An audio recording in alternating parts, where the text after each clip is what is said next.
A continuación, vostede vai ver unha reportaxe 2 veces seguidas. Tome as notas que precise.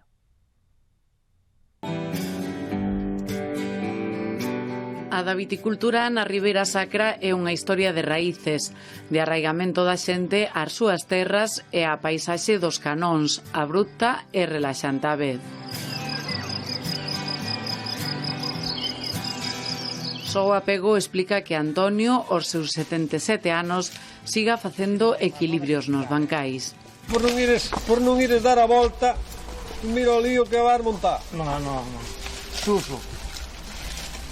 O problema non está nas maus, está nas pernas.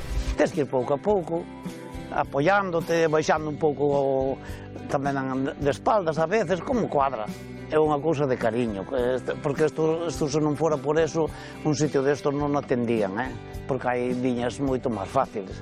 Pero isto é, aparte que foi sempre dos abuelos, da tradición, isto é algo increíble. O sea que non o deixan, eu penso que máis por sentimentalismo que por... E aparte a calidade destas uvas, estas son cosechadas entre as pedras.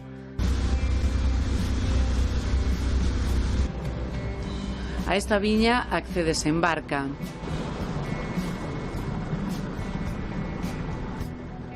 Tamén se pode ir polo monte, pero a barca facilita o traslado dos cestos.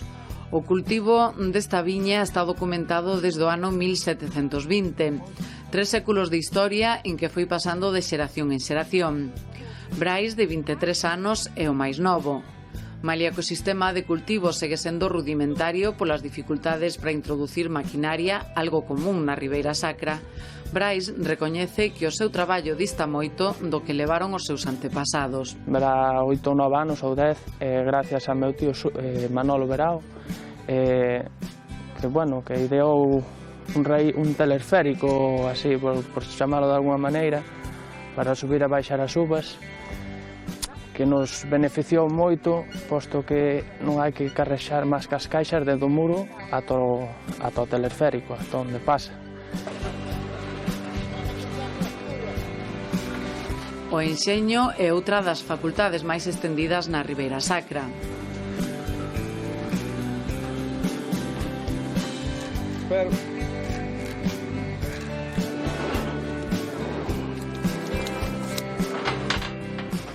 Sistemas de raíz e poleas para transportar as uvas,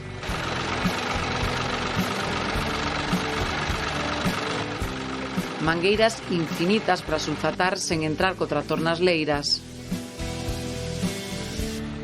e, sobre todo, moitas horas de traballo, unha boa forma física e un desenvolto sentido do equilibrio.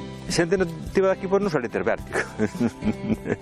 Os que veñen de visita sí que lles dá, sobre todo os primeiros días, mentre non se habitúan un poquinho a andar por aquí, sí que dá a sensación. A baixar por esas curvas, pues, bueno, sí, camiños estreitos e con tantas curvas e pendientes, sí que se fan un poquinho duros.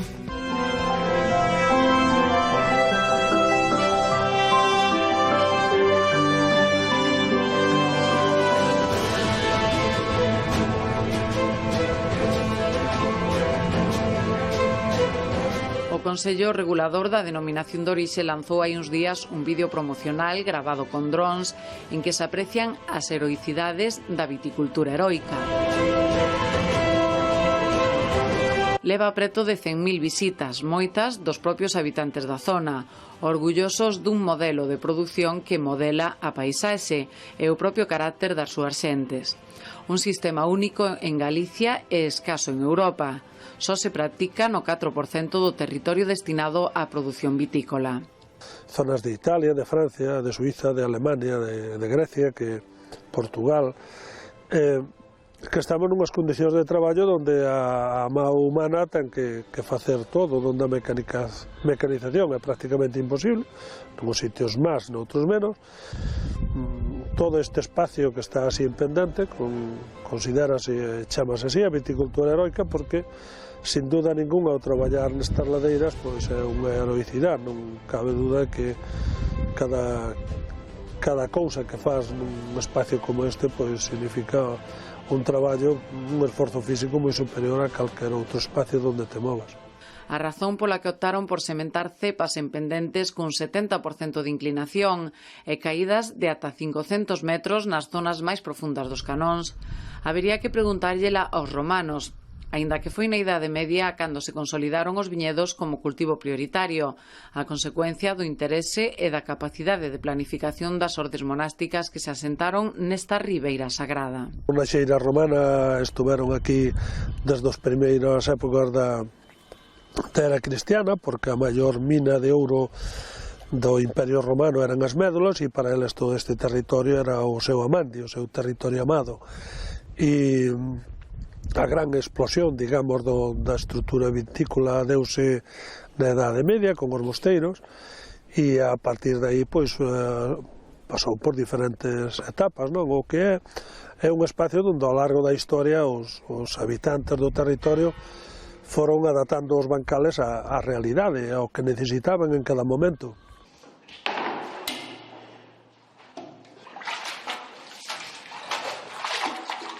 Séculos de práctica e especialización en que os caldos da Ribeira Sacra foron conquistando os padais dos enólogos máis reputados. Raúl Pérez Pereira cualifica os de sublimes e heteroxéneos. Puedes ir a perfiles, sobre todo la zona Mandi, que son un perfil como muy vinos con muchísimo aroma, con un dulzor, una glicerina muy pronunciada, vinos muy redondos. Muy en el perfil de los vinos del Ródano, o puedes ir a la zona de Quiroga, Vivei, donde los vinos son un poquito más frescos, más fluidos. De garantir que se manteña esa calidade encárganse os técnicos do Consello Regulador. Durante a época desde que empezaba a vendimia, pois facemos os controis de recepción de uva nas adegas. Vamos todos os días, visitamos todas as adegas que estén ca vendimia en traballos de vendimia, visitámolas todos os días e controlamos pois, que esa vendimia se adecue aos procedementos que ten e o reglamento da denominación de Ribeira Sacra, en canto ás variedades que teñen que vendimar, como as teñen que recoller, nas caixas, separadas, bueno, que todos esos parámetros se cumplan.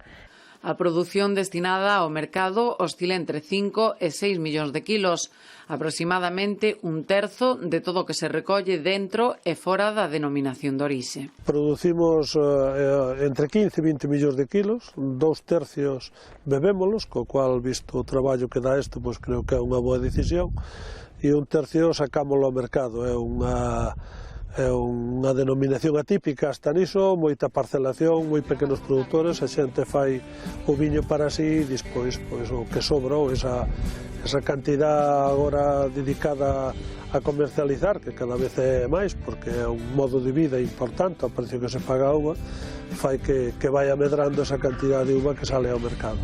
Actualmente cultívanse 2.500 hectáreas, das que 1.200 están acollidas ao Consello Regulador. É a denominación de orixe máis nova de Galicia, constituída formalmente no ano 1996, aínda que as súas raíces se estendan ata as orixes da cristiandade.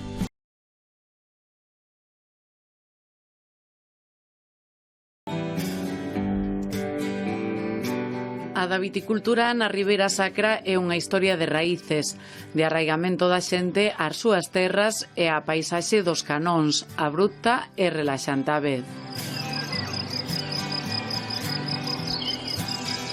Só o apego explica que Antonio, aos seus 77 anos, siga facendo equilibrios nos bancais.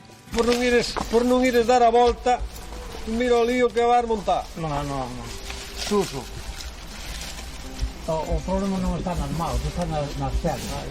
Tens que ir pouco a pouco, apoiándote, baixando un pouco tamén de espaldas a veces, como cuadra.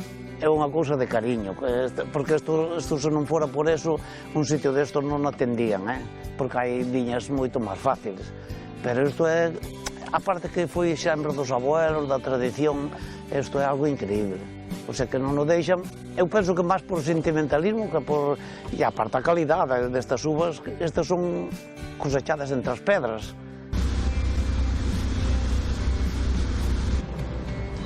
A esta viña accedese en barca.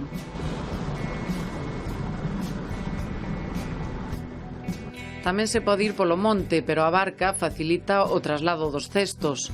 O cultivo desta viña está documentado desde o ano 1720, 3 séculos de historia en que foi pasando de xeración en xeración. Brais, de 23 anos, é o máis novo. Malia que o sistema de cultivo segue sendo rudimentario polas dificultades para introducir maquinaria, algo común na Ribeira Sacra, Brais recoñece que o seu traballo dista moito do que levaron os seus antepasados. Verá 8 ou 9 anos ou 10, gracias a meu tío Manolo Verao, que ideou un telesférico, así, por chamarlo de alguma maneira, para subir e baixar as uvas, que nos beneficiou moito, posto que non hai que carrexar máis que as caixas desde o muro ata o telesférico, ata onde pasa. O enxeño é outra das facultades máis estendidas na Ribeira Sacra.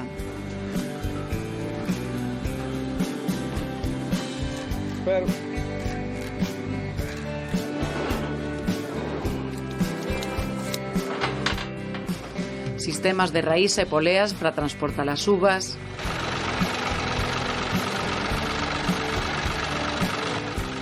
mangueiras infinitas para sulfatar sen entrar co trator nas leiras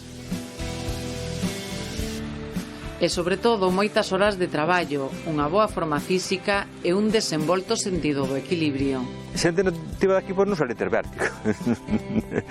Os que veñen de visita sí que lles dá, sobre todo os primeiros días, mentre non se habitúan un poquinho a andar por aquí, sí que dá a sensación. A baixar por esas curvas, pues, bueno, sí, camiños estreitos e con tantas curvas e pendientes, sí que se fan un poquinho duros.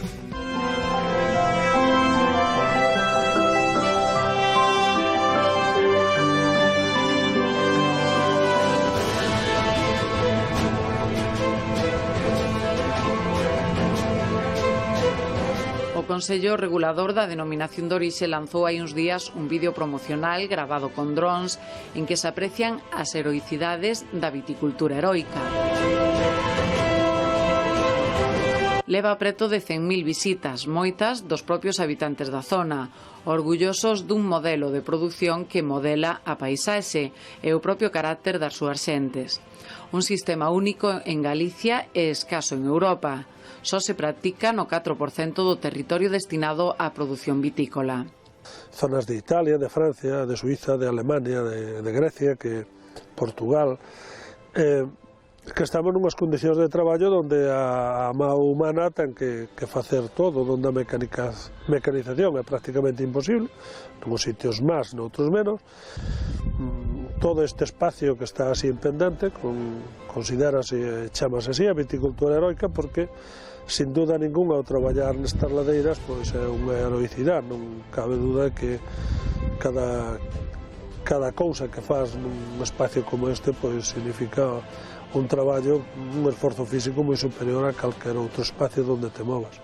A razón pola que optaron por sementar cepas en pendentes cun 70% de inclinación e caídas de ata 500 metros nas zonas máis profundas dos canóns, habería que preguntárllela aos romanos, aínda que foi na Idade Media cando se consolidaron os viñedos como cultivo prioritario, a consecuencia do interese e da capacidade de planificación das ordes monásticas que se asentaron nesta ribeira sagrada. Na xeira romana estuveron aquí desde as primeiras épocas da era cristiana, porque a maior mina de ouro do Imperio Romano eran as médulas e para eles todo este territorio era o seu amante, o seu territorio amado. E a gran explosión, digamos, da estrutura vitícola deuse na Idade Media con os mosteiros e a partir de aí pois pasou por diferentes etapas, non? O que é un espacio onde ao largo da historia os habitantes do territorio foron adaptando os bancales á realidade, ao que necesitaban en cada momento.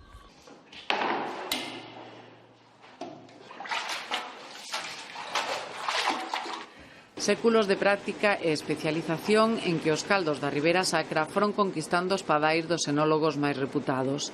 Raúl Pérez Pereira cualifica os de sublimes e heteroxéneos. Puedes ir a perfiles, sobre todo la zona Mandi, que son un perfil como muy vinos con muchísimo aroma, con un dulzor, una glicerina muy pronunciada, vinos muy redondos. muy en el perfil de los vinos del Ródano.